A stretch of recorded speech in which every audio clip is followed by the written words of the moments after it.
अहिल्यानगरच्या पाथर्डी तालुक्यातील मढी गावात मार्च महिन्यात मोठी यात्रा दरवर्षी भरत असते। त्या अनुषंगाने या यात्रेत पूर्वीपासून सर्व धर्म जातीचे लोक या यात्रेत सामील होतात। मढीची यात्रा ही भटक्यांची पंढरी म्हणून राज्यात ओळखली जाते। यात्रेला शेकडो वर्षाची परंपरा असून हिंदू मुस्लिम ऐक्याचे प्रतीक म्हणून यात्रेकडे बघितले जाते। असे असताना देखील येथील ग्रामपंचायतचे सरपंच तथा देवस्थान समितीचे अध्यक्ष संजय मरकड आणि देवस्थान समिती सदस्य यांनी ग्रामसभा घेऊन त्यामध्ये मुस्लिम समाजाच्या व्यापाऱ्यांना बंदी घालण्याचा ठराव घेतला। त्याविरुद्ध आज वंचित बहुजन आघाडीच्या वतीने अहिल्यानगर जिल्हाधिकारी कार्यालयासमोर निषेध करत जिल्हाधिकाऱ्यांना या असंविधानिक ठराव रद्द करण्याबाबत निवेदन जिल्हाध्यक्ष योगेश साठे यांच्या नेतृत्वाखाली जिल्हाधिकारी यांना देण्यात आले। यावेळी शहर जिल्हा अध्यक्ष हनीफ शेख, जिल्हा महासचिव प्रसाद भिवसने, नगर तालुका अध्यक्ष मारुती पाटोळे, नगर तालुका महासचिव रविकिरण जाधव, ॲडव्होकेट योगेश गुंजाळ, फिरोज पठाण, शहर उपाध्यक्ष प्रवीण ओरे, शहर महासचिव अमर निर्भवने, राजू भिंगार दिवे, भिंगार शहराध्यक्ष प्रकाश साळवे, JD शिरसाट, देवीदास भालेराव, प्रतीक जाधव आदी उपस्थित होते। जिल्हाधिकाऱ्यांनी या ठरावाची शहानिशा करून तसेच चौकशी करून हा ठराव रद्द करून संबंधित ग्रामपंचायत सदस्य व देवस्थान समिती बरखास्त करून प्रशासक नेमण्याची मागणी वंचित बहुजन आघाडीने केली आहे। निवेदनात म्हटले आहे की आम्ही भारताचे लोक संविधानाच्या प्रास्ताविकेची सुरुवात यामध्ये अशी सुरुवात असताना भारतीय राज्यघटनेप्रमाणे भारतातील प्रत्येक मनुष्याला जगण्याचा, त्याचा उदरनिर्वाह करण्याचा समान कायदा आहे। राज्यघटनेत कोणत्या समाजाने कोणता व्यवसाय करावा अथवा करू नये असे नाही। राज्यघटनेने येथे सर्वांना समान अधिकार दिलेले आहे आणि समानता नांदावी असे सांगितले आहे।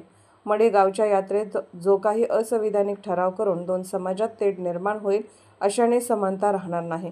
अशा मनुवादी विचारसरणीच्या संकुचित प्रवृत्तींना वेळीच ठेचले पाहिजे। यांनी राज्यघटनेने दिलेले मूलभूत अधिकार तत्वांचे उल्लंघन केलेले आहे। मुस्लिम समाजालाच नव्हे तर येथील प्रत्येक घटकाला राज्यघटनेने समानतेचा अधिकार बहाल केलेला आहे।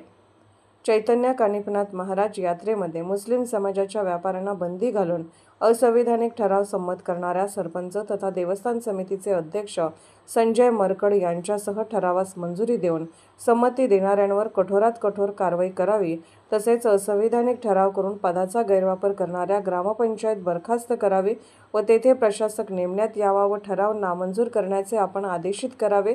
यात्रेपूर्वी आपण झालेला ठराव नामंजूर करून ग्रामपंचायत सरपंच, ग्रामपंचायत सदस्य आणि देवस्थान समितीवर कारवाई केली नाही तर वंचित बहुजन आघाडीतर्फे जनआंदोलन छेडण्यात येईल। मग त्याच्यापासून होणाऱ्या परिणामास संबंधित जबाबदार राहतील। या गंभीर विषयाबाबत वंचित बहुजन आघाडीचे राज्य उपाध्यक्ष प्राध्यापक किसन चव्हाण तसेच अहिल्यानगर जिल्हा अध्यक्ष योगेश भाऊ साठे यांनी आपल्या प्रतिक्रिया व्यक्त केल्या।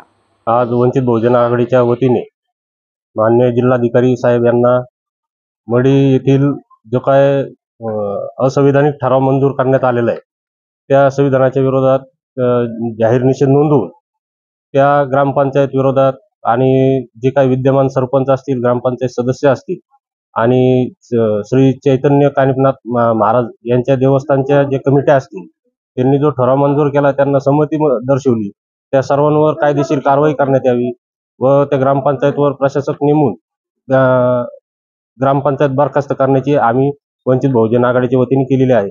जर येत्या काही दिवसात यात्रेपूर्वी जर कलेक्टर साहेबांनी जर याच्यावर काही कारवाई केली नाही तर आदरणीय बाळासाहेब आंबेडकर यांच्या मार्गदर्शनाखाली तसेच प्राध्यापक किसन चव्हाण सर, उत्कर्षताई रुपोते, ॲडव्होकेट अरुण जाधव यांच्या नेतृत्वाखाली जिल्ह्यात मोठे जन आंदोलन उभं करण्यात येईल याची नोंद घ्यावी। त्यांनी जे ठरावामध्ये जे काही सांगितलं, काल त्यांनी त्याच्या बाईटमध्ये सांगितलं की इथं मुस्लिम समाज अवैध धंदे करतात। अवैध धंदे हा प्रत्येक समाजाचा माणूस करत असतो, फक्त मुस्लिम समाजच करत नाही। कारण गेले 25 ते 50-60 वर्षापासून मुस्लिम समाज तिथं कुंकवाचा धंदा असेल, हाराचा धंदा असेल, हे सगळे धंदे करत असतात। त्याचबरोबर इतर समाजही तिथं आता नव्याने उदरनिर्वाह करण्याच्या हेतूने तिथं येत असतात। काही जण देवाचे दर्शन घ्यायला येतात, महाराजांचे दर्शन घ्यायला येतात, त्यासाठी तिथं काही ना काही त्यांचा उदरनिर्वाह करण्यासाठी व्यवसाय करीत असतात। अहमदनगर जिल्ह्यामधील श्री क्षेत्र मढी या ठिकाणी गेल्या 2 दिवसापूर्वी तिथल्या मढी देवस्थानचे सरपंच आणि मढीगावचे सरपंच आणि देवस्थानचे अध्यक्ष यांनी ग्रामसभेमध्ये जो असंविधानिक अशा पद्धतीचा ठराव घेतला, त्याच्या विरोधामध्ये महाराष्ट्रभर, जिल्ह्यावर एक संतापाची लाट उसळलेली आहे. खरं म्हणजे श्री क्षेत्र मढी देवस्थान हे अलीकडच्या काळामध्ये तिथले जे सरपंच आहेत किंवा जे अध्यक्ष आहेत हे RSSचे स्वयंसेवक असल्या कारणानं सातत्यानं त्या गावामध्ये आणि परिसरामध्ये संघाचा अजेंडा राबवण्याचं काम करत आहे. खरं म्हणजे श्री क्षेत्र मढी हे भटक्यांची पंढरी म्हणून ओळखलं जाणारं तीर्थक्षेत्र आहे. नाथांची संजीवन समाधी, चैतन्य कानिफनाथांची संजीवन समाधी त्या ठिकाणी आहे. खरं म्हणजे नाथ संप्रदाय याला मोठी परंपरा आहे. नाथ संप्रदाय आणि सुफी संत यांनी सातत्यानं या देशामध्ये मानवतेच्या कल्याणाची, मानव हिताची, मानवता धर्माची शिकवण दिलेली आहे. आणि तेव्हापासून तर जी काही पुढे संत परंपरा आली, वारकरी संत परंपरा, संत ज्ञानेश्वर महाराज असेल, तुकाराम महाराज असेल, तर आजपर्यंत यांनी सर्वांनीच मानवता धर्माची शिकवण दिलेली आहे, एकात्मतेची शिकवण दिलेली आहे. जातीच्या धर्माच्या पलीकडे जाऊन मानवता धर्म कसा जोपासला पाहिजे याची शिकवण नाथ संप्रदायापासून चालत आलेली आहे. नाथ संप्रदायामध्ये देशभरातील मुस्लिम असतील, भटके विमुक्त असतील, आदिवासी असतील, दलित असतील, जे वंचित घटक आहेत त्यांचाच मोठ्या प्रमाणामध्ये भक्तवर्ग आपल्याला पाहायला मिळतो. आणि म्हणून मार्च महिन्यामध्ये किमान महिनाभर चालणारी ही यात्रा असते.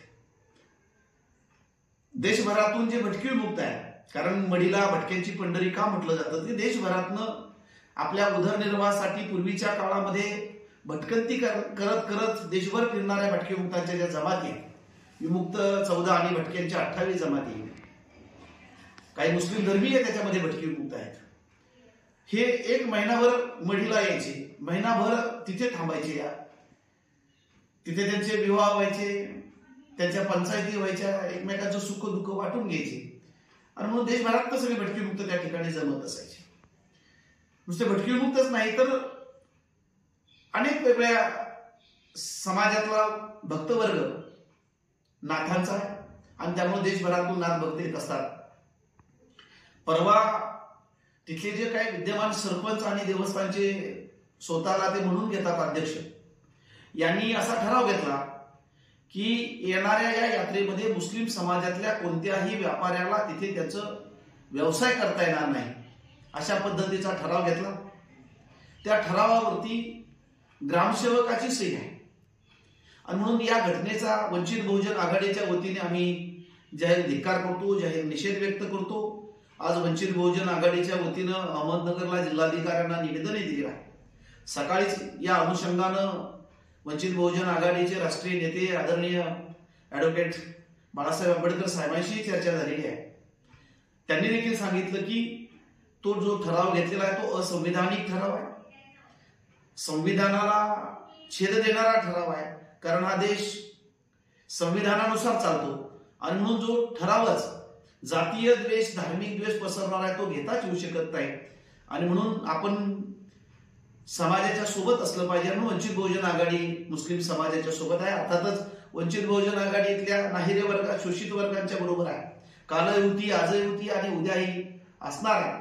जे जे कोणी संविधान विरोधी कृत्य करतील, संविधान मोडून पुढे जाण्याचा प्रयत्न करतील, संविधानाचे जे कायदे आहेत त्याला धाब्यावर बसवण्याचं काम करेल, अशा संविधान विरोधी शक्तीच्या विरोधामध्ये वंचित बहुजन आघाडी सातत्यानं रस्त्यावरची लढाई केलेली आहे.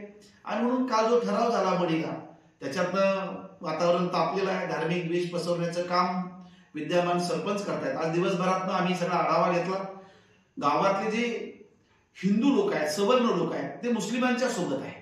त्यांनी जो ठराव घेतला तो गावकऱ्यांना अंधारात ठेवून ठराव घेतलेला आहे.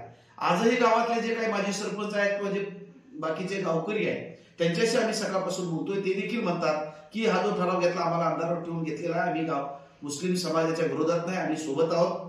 कारण मढी हे एकात्मतेचं प्रतीक आहे. हजारो वर्षापासून, शेकडो वर्षापासून सर्व जाती धर्माचे लोक एकात्मतेच्या भावनेतनं या ठिकाणी गुण्या गोविंदाने नाचतात. परंतु हा जो संघाचा स्वयंसेवक आहे, तिथला जो विद्यमान सरपंच आणि ज्यांनी ही भूमिका घेतलेली आहे, 2 वर्षापूर्वी देखील अशी भूमिका त्यांनी घेतली होती. त्याला देखील आम्ही कडाडून विरोध केला आणि त्यावेळेस देखील त्याला नमतं घ्यावं लागलं होतं.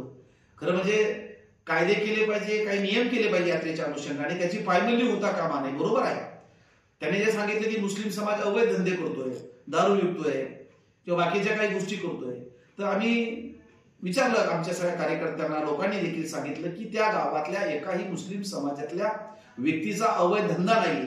जे काही अवैध धंदे आहेत त्या सरपंचाच्या जवळपासच्या लोकांचे आहेत. आणि म्हणून चुकीच्या पद्धतीने धार्मिक द्वेष पसरवण्याचं काम विद्यमान सरपंच करत आहेत. माझी प्रशासनाला, जिल्हा प्रशासनाला विनंती आहे की लवकरात लवकर त्यांनी हस्तक्षेप करावा. वंचित बहुजन आघाडीनं आणि इतर संघटनांनी देखील प्रशासनाकडे धाव घेतलेली आहे, त्यांना निवेदन दिलेलं आहे. जातीय सलोखा करायला पाहिजे, धार्मिक सलोखा करायला पाहिजे. आणि जो कुणी आपल्या पदाचा गैरवापर करून इथला धार्मिक द्वेष पसरवण्याचं काम करत असेल, धार्मिक सलोखा बिघडण्याचं काम करत असेल आपल्या पदाचा गैरवापर करून, तर त्यांच्यावरती देखील कारवाई झाली पाहिजे. आणि आज वंचित बहुजन आघाडीच्या वतीनं आम्ही प्रशासनाला विनंती करतो की आपण लवकरात लवकर हस्तक्षेप करावा. ज्यांनी ठराव घेतला त्या सचिवावरती, ग्रामसेवकावरती